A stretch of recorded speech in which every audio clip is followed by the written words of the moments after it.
This is probably one of the most incredible things I've read in the last few days. It probably just the tip of the iceberg. Here is the statement of Attorney General Eric Holder regarding the guilty plea by Ali al-Mariri. A short while ago, and this is Holder's statement, a short while ago in an Illinois courtroom, Ali Salih Kala al-Mariri pleaded guilty to conspiracy to provide material support to the Al-Qaeda terrorist network. By entering into this agreement, al-Mariri admitted that he worked for and provided material support to Al-Qaeda with the intent to further its terrorism objectives and activities here in the United States. Without a doubt, this case is a grim reminder of the seriousness of the threat we as a nation still face, but it also reflects that we can achieve what we can achieve when we have faith in our criminal justice system and we are unwavering in our commitment to the values upon which this nation was founded, and this is the rule of law. Just days after taking the oath of office, President Obama directed me to lead an interagency review of the al-Mariri case. At the time, al-Mariri had been sitting in a naval brig in South Carolina for more than 5 years, facing no charges. Here's a little memo to Attorney General Holder.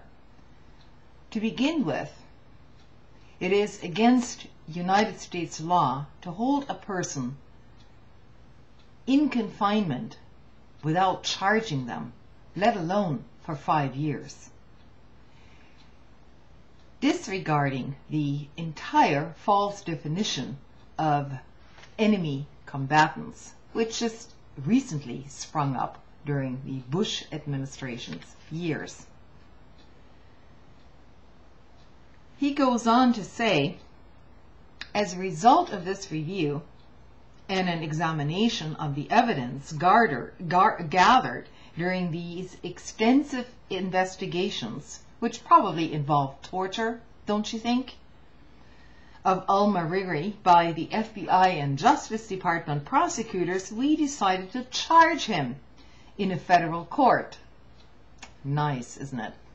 After 5 years in a brig, you finally get charged with something, rather. In February, a federal grand jury in Illinois indicted al-Mariri on 2 counts of providing and conspiring with others to provide material support to Al-Qaeda. I wonder what that jury actually got to see. Did they see the interrogation tapes that went on in that cell? Probably not. You know, it's a matter of national security. Those tapes really shouldn't get out there. The CIA has already set the precedent by basically destroying the interrogation tapes of other suspects. But let's just leave that aside for now. There are many milestones we have achieved today, Holder said, not the least of which are the conviction of an Al-Qaeda sleeper agent captured in the United States. The certainty that our criminal justice system can and will hold terrorists accountable for their actions, and the triumph of the exhaustive efforts of dedicated professionals at the Justice Department, even under Bush, I might add, and other agencies involved in the case. You know, this is what you call interagency cooperation.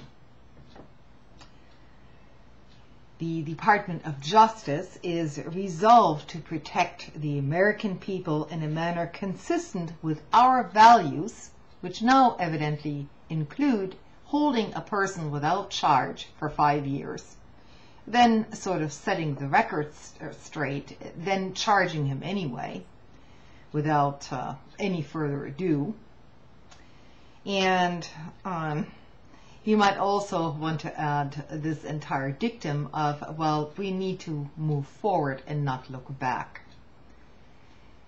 You know, the way I see it, if a crime has been committed, if you're just going to look forward and forget about it, then nobody should ever be prosecuted to begin with. You know, it's all in the past.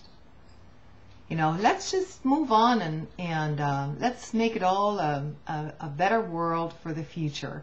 And let's not have any, you know, partisan strifes, no political arguments about it or anything, because really we have to all work for the common good, don't you think?